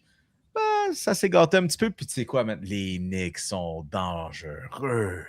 Puis... Non, man, je suis le président, OK, de l'association de l'Est est tellement nul à chier, l'Est est une vraie joke, je veux rien entendre de l'Est. Écoute, je pense encore que l'équipe championne est dans l'Ouest, que ce soit le Thunder, que ce soit les Spurs et tout, OK, peut-être même les Timberwolves, pas les Lakers, mais que ce soit de ces 3 équipes-là. Mais s'il y a une équipe dans l'Est, il y en a juste que je me dis, peut-être qu'ils pourraient au moins rendre ça intéressant, c'est les Knicks. Les Knicks, en ce moment, là, ça joue du basketball incroyable. On a enfin commencé à trouver le bon rôle pour tout le monde. Puis on sent qu'il y a comme quelque chose qui a cliqué dans les derniers matchs pour les Knicks. Cette équipe-là qui... Oui, les Hawks, on a un peu de misère, mais les Hawks, il faut pas oublier qu'ils étaient quand même une équipe vraiment, vraiment haute en arrivant en série. Et CJ McCollum qui est devenu dieu pendant une couple de matchs, c'est un peu bizarre. Mais les Knicks, en ce moment, c'est 7 victoires consécutives en série. Oui, Joel Embiid a manqué des matchs dans cette série-là, mais au-delà de ça, en ce moment, les Knicks m'ont vraiment l'air d'une équipe en confiance, une équipe que je prendrais contre n'importe qui. Là, je veux dire, c'est certainement pas... Je suis supposé vraiment avoir peur des Pistons ou des Cavaliers si je suis les Knicks, absolument pas. Là. Je pense que les Knicks se battent, gagnent en 5 contre ces deux équipes-là. Non, Détroit, je verrais ça. Détroit, tu parles de Détroit, l'équipe que le Magic a amené jusqu'au bout. Là. Sérieux, le Magic mange les Knicks pour déjeuner. Man. Non, attends un peu. Mais attends un peu. Reste dans l'Ouest, toi. Non, mais les Knicks, les Knicks, c'est la seule équipe de l'Est que je vois. Messieurs, la raison pourquoi le Magic a poussé les Pistons jusqu'au bord du gouffre, c'est à cause que Jalen Duren n'était pas capable de jouer. Je crois que les Pistons peuvent tenir tête aux Knicks, beaucoup plus que Félix lui donner crédit. Mais Jalen Duren doit littéralement être parfait. Puisque, en ce moment, chez les Knicks, on a trouvé la sauce secrète, la recette gagnante. La recette gagnante, c'est que finalement, l'attaque passe par Karl Anthony Towns. Ah, man. Mais bon, on m'avait dit que ce gars-là n'est pas jouable en série, puis que... n'importe quoi. Karl Anthony Towns, man, quel talent. Quel talent. Je vais être un fan de Karl Anthony Towns jusqu'à la fin. Et il y a encore le rêve d'une série Knicks Timberwolves en finale. Très peu probable, parce que tant que le Thunder est là, mais il y aurait quand même quelque chose... Ça aurait été plus cool l'an passé, là, juste après la transaction monstre qui est arrivée juste avant le début de la saison. Là. Mais Karl Anthony Towns et les Knicks contre Julius Randle et Timberwolves, ce serait cool. D'ailleurs, on dit à soir, c'était 4e match Timberwolves-Spurs. Tant qu'amateur de basketball des Timberwolves, Félix, t'as une petite facile à soir, hein?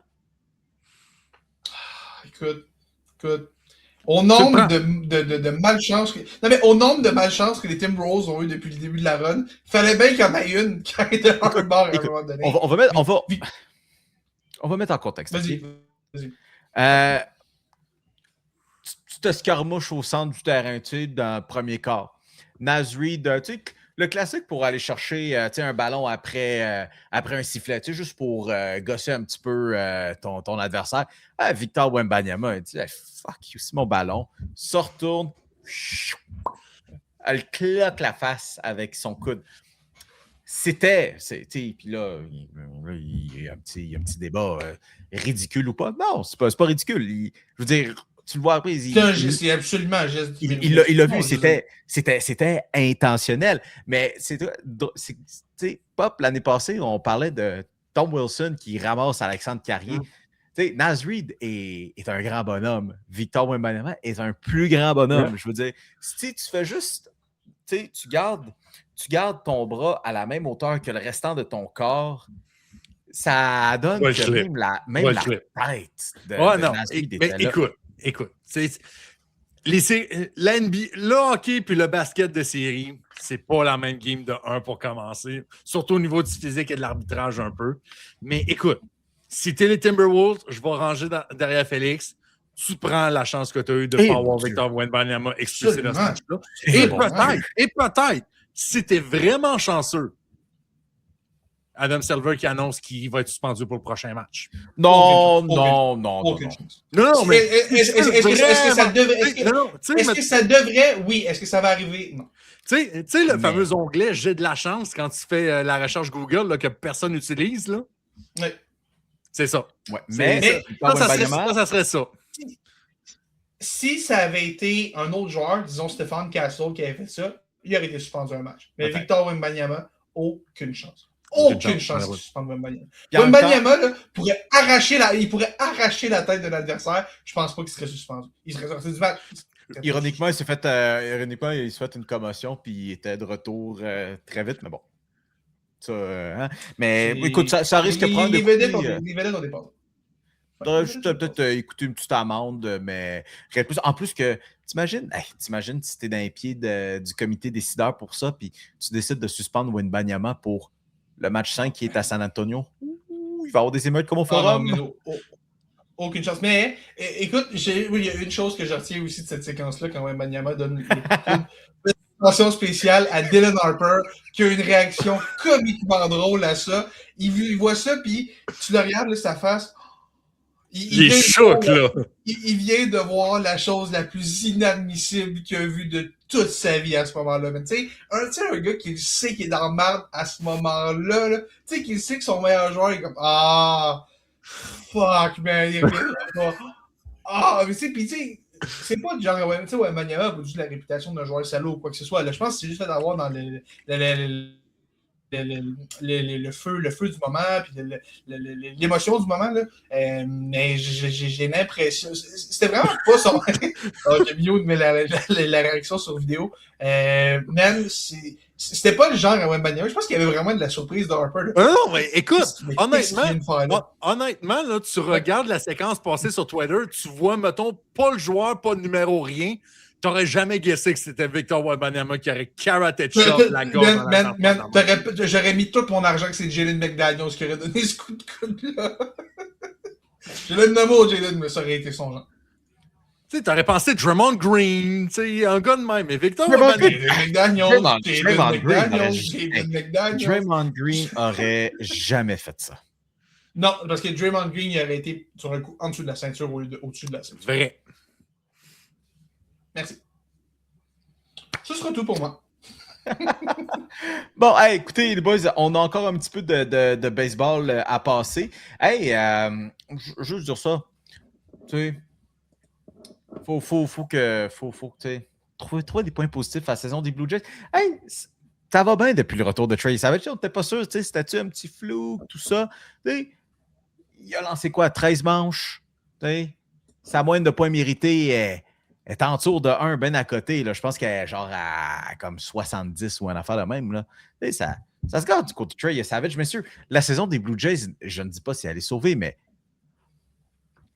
Trey Savage qui passe des bons moments en soir depuis son retour. Là. Ben écoute, tu prends tout le positif qu'il y a dessus. Hein. Trey Savage, oui. Kazuma Okamoto, petite excuse un peu, je pensais pas que ce gars-là allait avoir un tel impact au troisième but puis allait vraiment comme bien s'adapter comme il fait présentement dans la MLB en Amérique du Nord, mais honnêtement, quel coup de génie de la part des Jays d'avoir été chercher ce gars-là. Je suis impressionné. Honnêtement, c'est peut-être un peu ma surprise de cette saison-là. Puis, je pense que tu rajoutes Trey Savage là-dessus. Mais tu sais, t'es pas toujours sûr, hein? Tu enlèves un peu les blessures. Ouais. Avec les talents japonais, t'es jamais trop sûr. Mais bon, Trey Savage, ça va bien, Félix, mais tu sais, regarde. À date, personne ne s'en va chercher les Yankees, là. Les Rays qui ne perdent juste plus, man, c'est insupportable. Les Rays sont insupportables, man. Les Yankees ont gagné, si je ne me trompe pas, c'est genre 13 en 16 matchs. Là, on vient de se faire balayer, mais je pense que c'était comme 13 de leurs 16 derniers avant ça. Les Rays les ont suivis victoire pour victoire, man, ils sont insupportables. Mais bref, je reviens un peu à Savage parce que moi, c'est à lui que j'ai des excuses à faire. Avant le début de la saison, j'avais des doutes sur Savage. J'en ai parlé sur le show ici.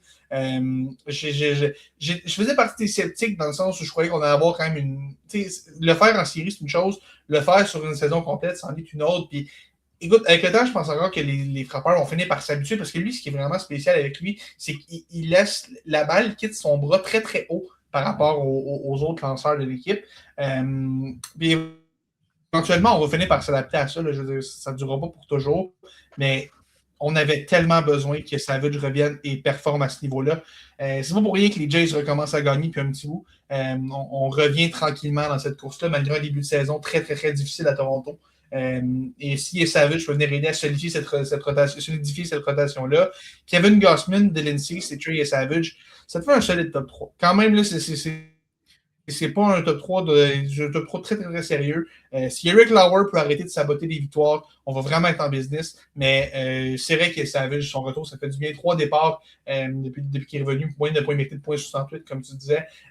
La seule petite chose qui m'inquiète légèrement, c'est que malgré la belle moyenne de points mérités, le whip de 1.35 est très, très haut. On accorde beaucoup de coups sûrs.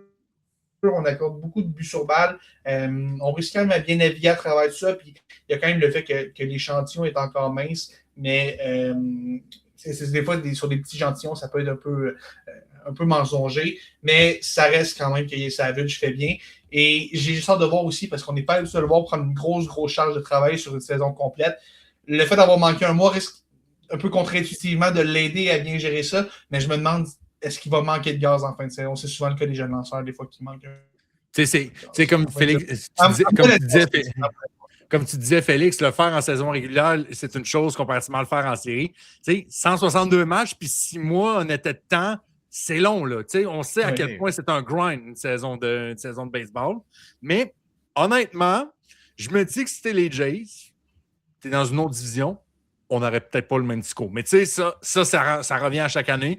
C'est tout le temps la maudite Est de l'américaine qui est absolument pas tuable. Puis il fallait en plus que les Rays se rajoutent pour être une équipe encore bullshit cette année. Là. Je t'ennuie, là. Je t'ennuie des hosties. Leur pitching est tellement bon, man. Je veux dire, ils ont beau m'écœurer, mais leur pitching est tellement bon. Je veux dire, ça n'a aucun sens. Ben, écoute, hein, c'est presque le genre de l'alignement qui peut remporter une série mondiale. En tout cas, moi, je fais juste dire, Félix, on n'avait pas un pari depuis le début de la saison? Non. Pas du tout, même pas sûr que écoute, Junior Caminero, moi, je trouve que ça va bien. Là, ces temps-ci, là. Ça va bien, c'est une belle petite séquence. C'est vrai. 35, c'est là, mais 35 est plus que possible. On est déjà rendu à 11, là. Je le crois, ça va très vite pour lui. D'ailleurs, c'est claqué un coup de circuit là, ce soir contre tes Red Sox. Pop. Mais bon, regarde, on parle pas de tes Red Sox. Ça compte pas. Ceux contre les Red Sox compte pas. Ouais, c'est vrai. Si tu joues contre Houston et Boston, ça compte pas. Littéralement. Trop facile. C'est vrai. C'est vrai. Hey, messieurs, l'année dernière, on a fait un peu comme le deuil de cette équipe-là, hein, les Braves. On était plus sûrs. Ça se blesse comme ça se peut pas. Puis, tu sais, quand tu fais juste accumuler les blessures, tu sais, c'est comme bon. Que faire de cette équipe-là? Puis finalement, on aurait eu à faire nous-mêmes. Ils sont allés nous les prouver nous-mêmes. Messieurs, je pense que on n'a pas vraiment parlé des Braves sur cette émission depuis le début de la saison, mais tu sais, tranquillement, pas vite. Non seulement ils reviennent d'une séquence où ils ont battu les champions en titre des Dodgers, 2 fois, là? 2 fois. 7-2 les 2 fois. 7-2 les 2 fois. Puis ça les amène non seulement son premier dans la nationale, toute division confondue, mais ils mènent l'Est en ce moment par 9 matchs. Merci les Mets de New York d'être un complètement shit show à chaque fois qu'on pense croire en eux. Mais à chaque fois, on va sortir la photo de Beau Bichette sur le banc, mais cette photo-là ne sera jamais pas drôle. Parle-moi pas de Beau Bichette avec les Mets, s'il te plaît. Là. C'est encore trop tôt. Là. It's too soon, là, encore pour l'instant. Mais je veux quand même lancer beaucoup de fleurs aux Braves d'Atlanta parce que, comme tu dis, on avait, je te dirais, pas à cause des blessures, mais on se rappellera de 2023. Tu sais, je pense que c'était-tu la première année d'existence du podcast où Atlanta avait comme eu une année complètement historique, mal au excusez-moi, je vais envoyer mes... Mon gars de tout ça, mais oui. Mais pour répondre à la question, 2023 est la première année. Exactement. C'était la saison, Ronald Acuna avait frappé 40 circuits, volé 70 buts. Matt Olson avait fini avec, si je ne me trompe pas, 53 circuits, puis tout ça. Puis c'était juste complètement une attaque complètement historique. Puis on l'avait échappé en séries éliminatoires contre les Phillies, si je me rappelle bien. Puis je pense que c'était à ce moment-là qu'on avait dit, oui, le championnat de 2021, c'est cool, mais ça commence à être loin. Est-ce qu'il y a encore un moyen de gagner avec ce noyau-là? 2024, ça avait été popé. 2025 avait été une année catastrophique, non seulement avec les blessures. Et là, on se retrouve en 2026 avec cette équipe-là qui est la meilleure du baseball majeur. Puis, on avait même des doutes en début de saison parce qu'on voyait encore le même pattern. Les blessures, surtout du côté des lançons. On s'était dit, qu'est-ce qu'on va faire? On n'y arrivera pas. Et là, tu as un monstre à 3 têtes de Spencer Strider, Chris Sale. Et il ne faut pas oublier Bryce Elder, que je suis quand même assez surpris de voir prendre. Tu sais, quand tu as un lanceur qui, je sors les stats un peu en même temps que je vous parle présentement, là, si on peut juste me permettre de le trouver, bon, merci beaucoup. Merci. Tu sais, quand tu as une fiche de 4 victoires, une défaite, une moyenne de points mérités de 1,81, puis tu es le 3e lanceur de la rotation d'une équipe, là, je me dis que c'est assez cochon. Tu sais, je fais juste dire là-dessus. Puis Matt Olson, qui a super bien remplacé Freddie Freeman au premier coussin. Ça, c'est une affaire rare qu'on voit au baseball. T'sais, on se rappelle comment Freddie Freeman, ça s'était terminé à Atlanta. T'sais, il y avait eu avec son agent, il y avait eu des controverses avec son agent qui il n'avait pas dit certaines choses à Freddie Freeman, ce qui a fait en sorte que les Dodgers sont arrivés dans le portrait. Matt Olson est arrivé et est devenu ce qu'on juste devenu finalement la continuité de Freddie Freeman, encore quasiment peut-être même meilleur. C'est plus jeune du moins, puis meilleur défensivement, même si Freddie est excellent défensivement aussi.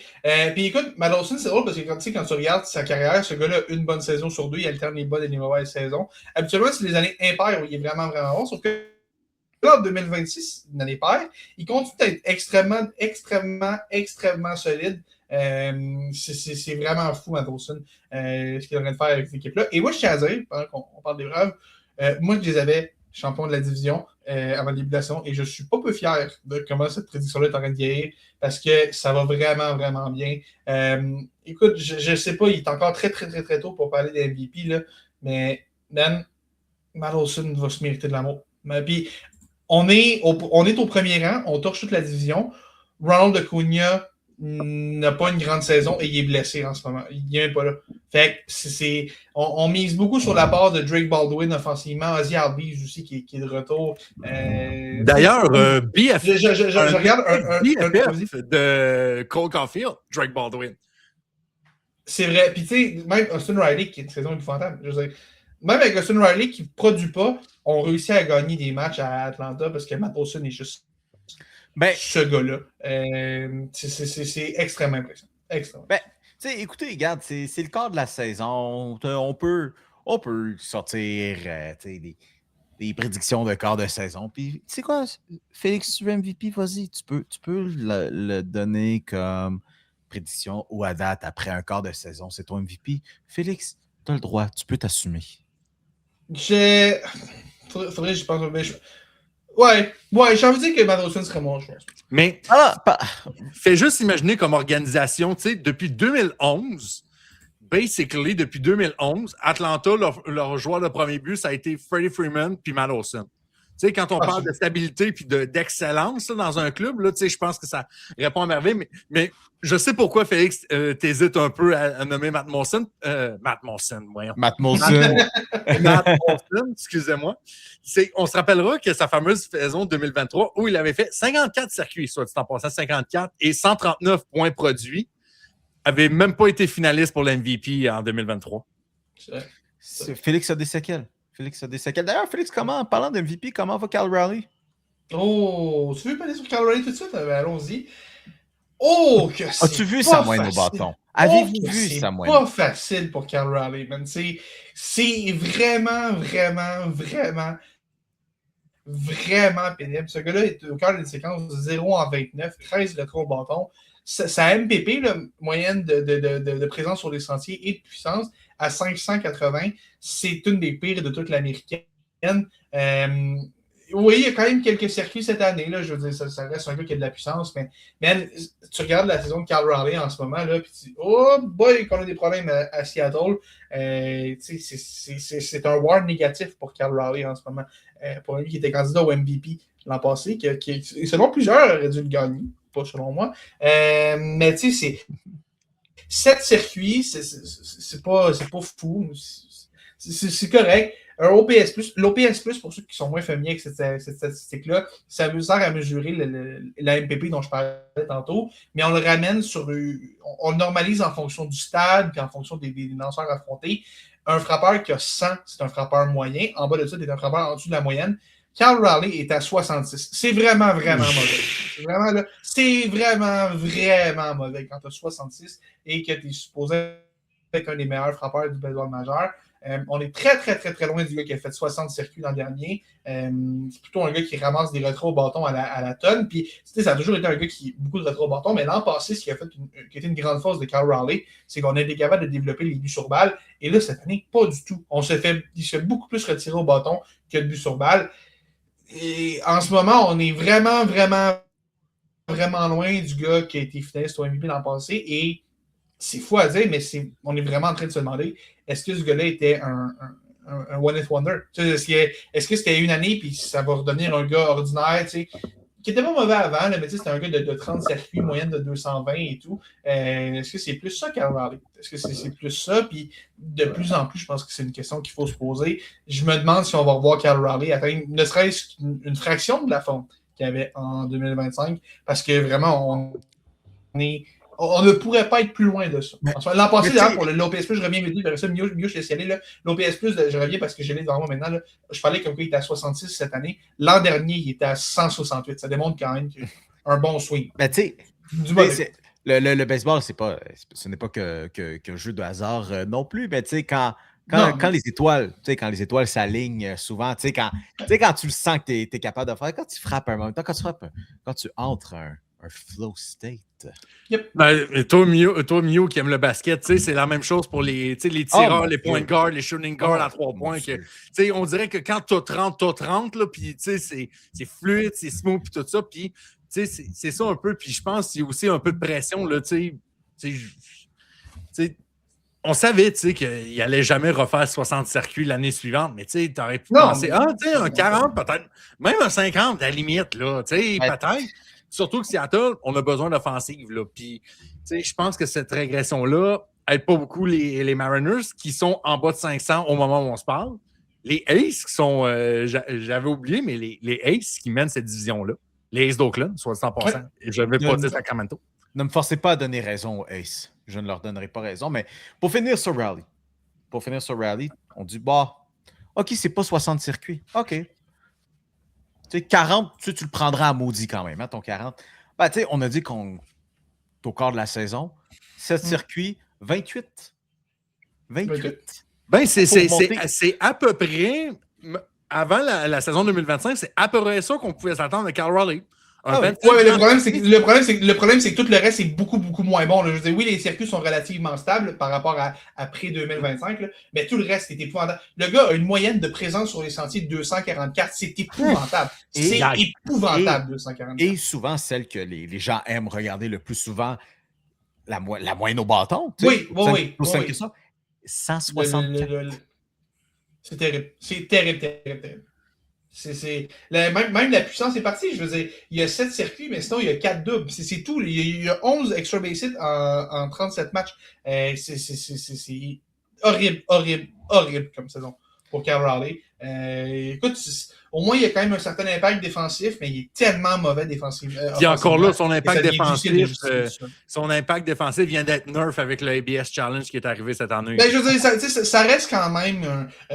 puis ça, je trouve que oui, effectivement, la valeur des receveurs défensifs est légèrement diminuée, mais tu sais, ça reste quand même qu'il y a une place pour ça, puis un vrai bon receveur défensif, tu vas voir une différence par rapport à un gars qui ne l'est pas. Mais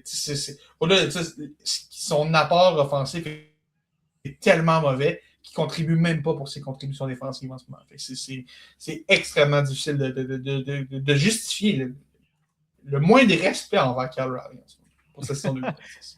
Mais, écoutez, messieurs, puis même vous à la maison, là, vous êtes nombreux sur Facebook. Vous savez quoi? On a dépassé le 1500. Merci beaucoup vraiment de passer sur Facebook. Puis, passer par là, puis après ça, de venir écouter le show. Bienvenue déjà de 1. Yes. Mais continuez à participer au aussi grand nombre sur Facebook. On vous donne une petite question sur le Canadien ou sur le hockey, puis vous êtes nombreux à nous donner des réponses, mais en plus des réponses passionnées. Ça, on va vous le donner. Anyways, mesdames et messieurs, on arrive à la fin de l'émission. Juste avant, à surveiller quand même cette semaine, hein? On a parlé des Canadiens, hein? Fait que mardi, match numéro 4. jeudi, match numéro 5. Et s'il y a lieu, samedi prochain au Centre Bell. On a dit 10 buts de Cole Caulfield assurés. D'ailleurs, salutations, là, moi, j'ai commencé à suivre sur Instagram Félix Séguin, descripteur à TVA Sport. C'est parti un compte Instagram où il vlogue beaucoup l'envers du décor du métier de descripteur et de tout cela. Il a publié une vidéo tantôt où il ne travaillait pas, mais Renaud Lavoie est passé au point de presse de Martin Saint-Louis et qui reçoit la visite d'un peu tout le monde. Donc, super beau geste. Puis c'était super cool. Tout le monde qu'on voit le passe dire salut à Renaud. J'espère qu'il va bien. Puis, tu sais quoi? Content de voir que Renaud est de retour parmi nous, de passer un épisode comme ça qui souhaite à personne. Tout ça en passant. Écoute, avec 2 ACV, c'est violent, là. C'est pas juste 1, 2, là. AVC. Oui, j'ai tout le temps une mauvaise manie de dire ACV puis de mêler comme les 2 dernières lettres, mais oui, AVC. Fait que, AVC, non, personne. Mais je fais juste poser la question. Dimanche prochain, mais qu'on s'en reparle, est-ce que les Sauces sont en vacances? Oui ou non? Oui. Est-ce qu'on va parler d'une série Caroline-Montréal dimanche prochain? Je pense que Absolument. dimanche prochain... Vas-y. On va mettre la table pour Canadien-Caroline. Est-ce qu'on pousse la prédiction encore plus loin? Non. Je suis pas prêt à aller ça, hein? Non, pas encore. On va attendre que la série se déroule avant de commencer le mot qui commence en F. Ouais, non, mais j'allais juste dire, est-ce qu'on va parler d'une série Montréal-Caroline dans le salon de Mio cette semaine? Ah, ben non, mais le match numéro 5 est jeudi. Le match est jeudi, mais on verra. Mais Mio pourrait nous parler d'une série 3-1 et je me mouille Canadien 5. Sérieusement, les 2 derniers matchs, je sais que Buffalo peut encore s'en sortir, mais je ne vois pas Buffalo. On l'a dit, Mio se l'a dit, on était juste en train de frapper notre peur. On a le talent pour le faire, mais je pense pas. Je pense que Montréal a trouvé un rythme. Puis on va avoir la foule derrière nous. On va aller chercher le match numéro 4. Puis Buffalo va paniquer un peu au match numéro 5. Et ça va terminer à Buffalo jeudi soir. Et je dis pas juste ça parce que j'ai quelque chose samedi soir qui m'empêcherait de voir. Tu vois, moi, je pense que Buffalo vont avoir comme un élément d'urgence de survie à leur retour à domicile. On close ça samedi soir. Cole Caulfield, 2 buts. On envoie le Canadien en finale de conférence. Tout aussi simple que ça. Bien, messieurs, dames, merci beaucoup d'avoir écouté. Mon Dieu, 1h27 au moment que j'indique ça, là, depuis que le recorder est parti. Mais écoutez, on a remarqué quand même que c'est 10% à peu près de vous autres qui écoutez. T'sais, vous êtes passés probablement de Facebook ou d'Instagram. Ou peut-être vous avez vu même notre concours de pool. Toujours à surveiller, ça. Il y a un beau prix salé. On fera une mise à jour la semaine prochaine, d'ailleurs. On va voir que la deuxième ronde se conclut. Là. On va faire une petite mise à jour entre chaque série. Mais de mon côté, ça va bien. Ça va bien. Moi, on ne parle pas des Flyers. Ça va bien. À date, tout dans l'Est se forme comme je l'ai mis. Et, mis à part pour une équipe, les Pingouins, mais dans l'Ouest, même chose qui affrontait l'Avalanche au deuxième tour. Ça, je pense que l'identité de l'équipe changeait, mais sinon, tout va bien. Hop, tout va bien, toi? Rappelons que notre meneur après la première ronde était un gars de Vegas aussi. Pour oublier, il y avait Vegas en finale. Vegas c'est en ligne quand même. Oui, les Ducks mènent aujourd'hui, mais... Ouais, non. Moi, je ne parlerai pas en présence de mon avocat parce que j'ai mon champion et mon finaliste qui sont fait sortir en première ronde. Ah, mon Dieu, c'est vrai. Oui, c'est vrai. C'est vrai. J'avais collé dans le champion over Tampa. Et, Hey! Pop, il aurait pris, by the way, la clause que la LNH avait sortie en 2019 là, de pouvoir recommencer parce que l'équipe favorite de 60 victoires. Tout le monde avait Tampa, c'est vrai. Ils ont eu la meilleure saison régulière depuis les Canadiens 78. Moi, je fais juste dire que le Canadien a 2 joueurs de cette édition des Blue Jackets dans le club. Hein? Non, un. Non, ou 2. Ouais, Texi, t'es-tu là? Je pense que oui. Texi puis Lainé. Lainé, t'es-tu là? Josh Anderson. Non, l'année n'est Josh pas là, mais Josh Anderson. Josh Ah, Anderson ok, était c'était là. Josh Anderson. Alors, Ouais. oui, puis même d'ailleurs, Alexandre Texier qui avait 2 buts et une passe dans cette série-là. Fait qu'il y en a 2. Écoutez, il y a un monde dans lequel il aurait pu en avoir un autre, natif de Sainte-Agathe-des-Monts, mais les étoiles ne se sont pas alignées. David Savard aurait pu faire une autre saison aussi. C'est vrai. Il se plaît. Il y a une petite job in fun en ce moment. Il y a un petit side hustle pas pire en ce moment d'écrire des mots dans un journal, mais il vit sa best life. Puis tu sais quoi? Quand les gens ont besoin de lui, il s'en va mettre les pads de gardien, puis il s'en va arrêter des rondelles comme il faisait. Sauf que cette fois-ci, il a le luxe de le faire avec l'équipement. Mesdames et messieurs, c'est ce qui m'a fait à cet épisode de Triple Menace. On vous invite à aller sur nos réseaux sociaux si ce n'est pas déjà fait, notamment via le groupe Facebook des super fans des Tigers de Guangdong, où vous pourrez interagir avec nous. Et tu sais quoi, participer un petit peu à l'émission, peut-être qu'avec le Perron d'église. Sinon, Salon de Mio, tous les jeudis matin, la revue de presse hebdomadaire de la Triple Menace. En attendant, tu sais quoi, on va sûrement se retrouver en fin de semaine prochaine pour se parler des Canadiens. Tu sais quoi, les trois, on l'a dit. La semaine prochaine, on se reparle et on met la table pour la série Hurricanes canadiens. Salut tout le monde.